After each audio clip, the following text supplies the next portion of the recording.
नमस्ते दोस्तों, स्वागत है आप सभी के आपके अपने YouTube channel Aradhana and vlogs पे। दोस्तों, आज की वीडियो में हम जेठ माह की यानी कि ज्येष्ठ मास की पूर्णिमा कथा को श्रवण करेंगे।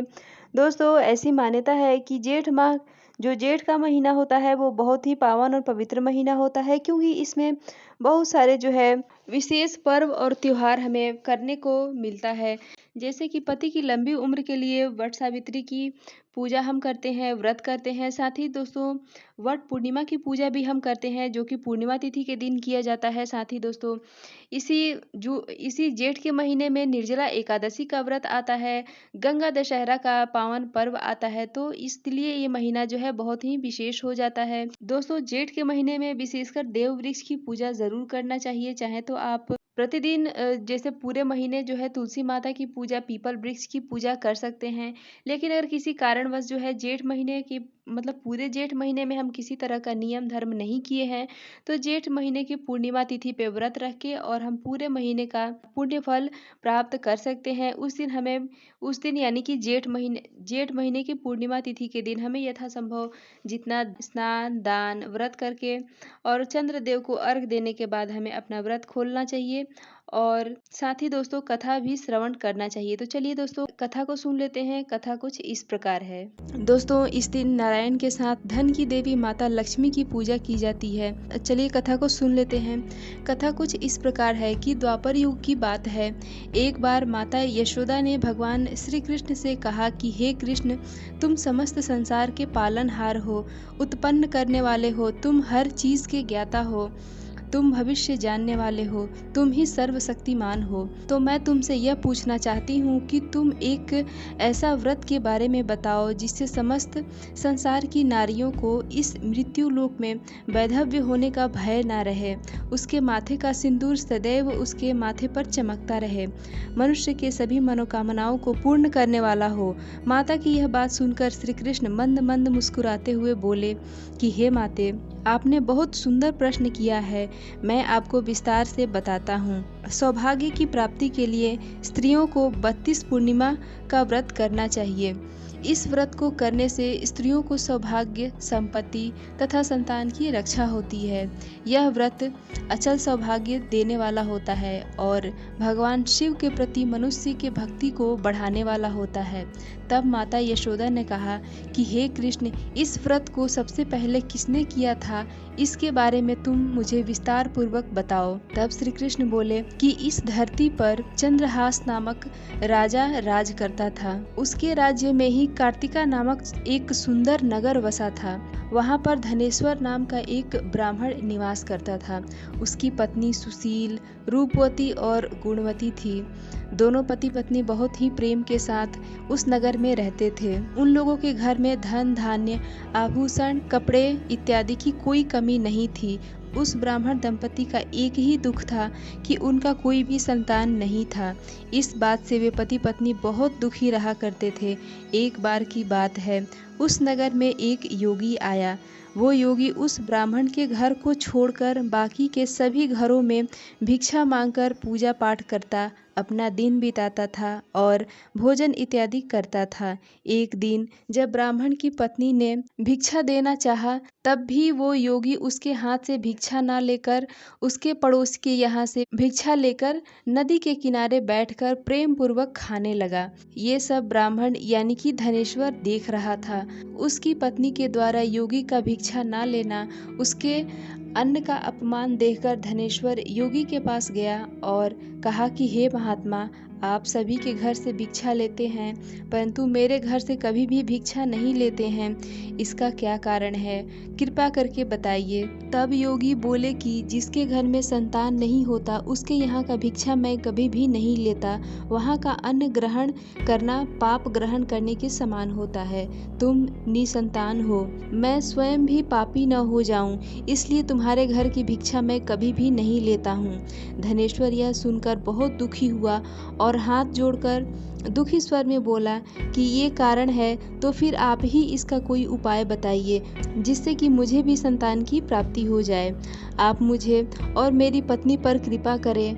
मेरे घर धन वैभव संपत्ति की कोई कमी नहीं है, परंतु संतान न होने के कारण मैं सबसे निर्धन हूँ। योगी ने कहा कि हे ब्राह्मण, तुम देवी चंडी की आराधना करो। घर आकर ब्राह्मण ने अपनी पत्नी को पूरी बात बताई और खुद वन में जाकर देवी चंडी की आराधना शुरू कर दी और विधि पूर्वक उपवास भी किया। देवी चंडी ने 16वीं रात ब्राह्मण के सपने में आकर कहा कि हे धनेश्वर, जा तेरे यहाँ पुत्र होगा, लेकिन उसकी 16 वर्ष की अवस्था में ही उसकी मृत्यु हो जाएगी।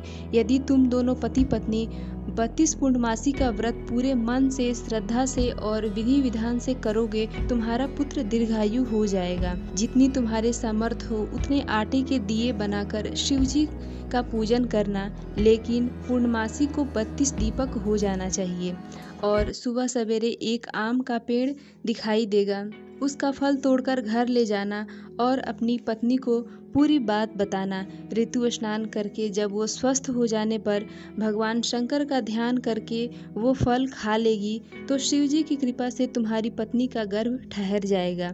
जब ब्राह्मण अगली सुबह उठा तो उस स्थान पे ही एक आम का पेड़ देखा जिस पर बहुत सारे और सुंदर सुंदर फल लगे थे। ब्राह्मण ने पेड़ पर चढ़कर फल तोड़ने की कोशिश की, लेकिन वो नहीं तोड़ सका। फिर उसने विघ्नहर्ता गणेश को मन ही मन आराधना करने लगा। इस तरह गणेश जी के कृपा से धनेश्वर ने आम का फल तोड़ लिया और अपनी पत्नी को दिया। उसके कहे अनुसार उसकी पत्नी ने आम खा ली और वो गर्भवती हो गई। देवी चंडी के असीम कृपा से उसे पुत्र रत्न की प्राप्ति हुई, जिसका नाम ब्राह्मण ने देवी दास रखा।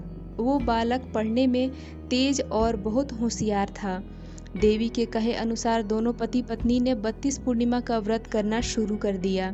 16 साल लगते ही ब्राह्मण को बहुत चिंता सताने लगी कि कहीं उसी साल उसके पुत्र का मृत्यु न हो जाए। ब्राह्मण अपने पत्नी से कहा कि अगर ऐसा हो गया तो वे सहन नहीं कर पाएंगे। इसलिए उसने अपने पत्नी के भाई को बुलवाया और बोला कि देवीदास को 1 साल के लिए काशी ले जाकर विद्या ग्रहण करवाएं और उसे कभी भी अकेला ना छोड़ें। इसलिए तुम साथ में जाओ और 1 वर्ष बाद वापस लौट आना। सारा प्रबंध करके देवीदास को उसके माता पिता ने उसके मामा के साथ भेज दिया, लेकिन मृत्यु वाली बात देवीदास के मामा को पता नहीं था। ब्राह्मण और उसके पत्नी ने एक एक करके 32 पूर्णमासियों का व्रत पूरा किया। एक दिन मामा और भांजा रात्रि बिताने के लिए एक गांव में रुके। वहाँ एक ब्राह्मण लड़की का विवाह होने वाला था। जब बारात रुकी थी तो वहीं देवीदास और उसके मामा ठहरे। लड़की ने देवीदास को देखा और मन ही मन अपना पति मान लिया। लड़की ने देवीदास से विवाह करने के लिए कहा, लेकिन देवीदास ने उसे अपनी आयु के बारे में बताया, परंतु लड़की नहीं मानी। लड़की बोली कि जो आयु आपकी होगी वही आयु मेरी भी होगी। हे स्वामी, आप उठिए और भोजन कीजिए। बाद में देवीदास ने लड़की से विवाह कर लिया।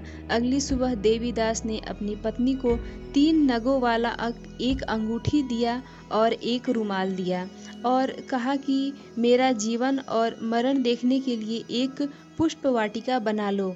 जब मेरे प्राण का अंत होगा तब ये फूल सूख जाएंगे। यदि दोबारा हरे भरे हो जाएं तो तुम समझ लेना कि मैं जीवित हूँ। देवीदास विद्या ग्रहण करने के लिए काशी चला गया।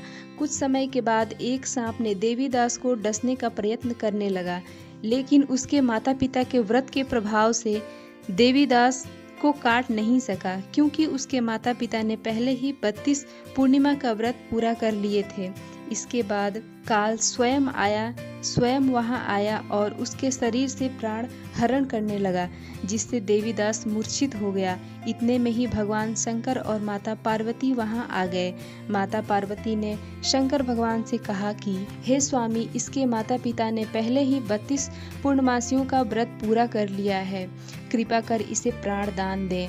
इस तरह भगवान भोलेनाथ ने उसे प्राण दान देकर जीवित कर दिया और काल को भी पीछे हटना पड़ा। देवीदास स्वस्थ होकर उठ बैठा।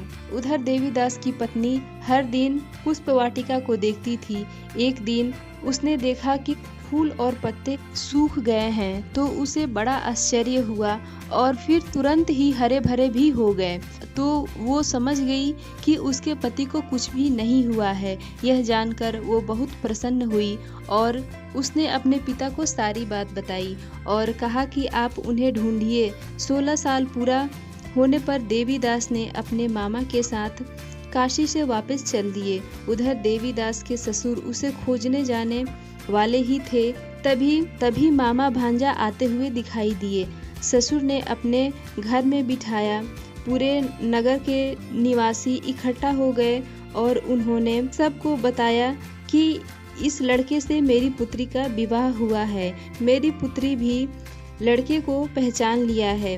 कुछ दिनों के बाद देवीदास अपनी पत्नी और मामा के साथ बहुत सारा उपहार लेकर अपने नगर को चल पड़े।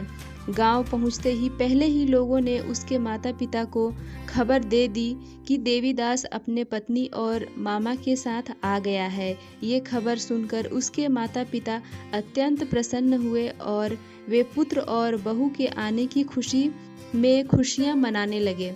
श्री कृष्ण जी ने कहा कि हे माते, धनेश्वर 32 पूर्णिमा के व्रत के प्रभाव से पुत्रवान हुआ। जो स्त्री या पुरुष इस व्रत को करते हैं वे पुत्र के साथ साथ जन्म जन्मांतर के पापों से छुटकारा पा लेते हैं। तो दोस्तों, ये थी बैसाख माह के पूर्णिमा व्रत की कथा।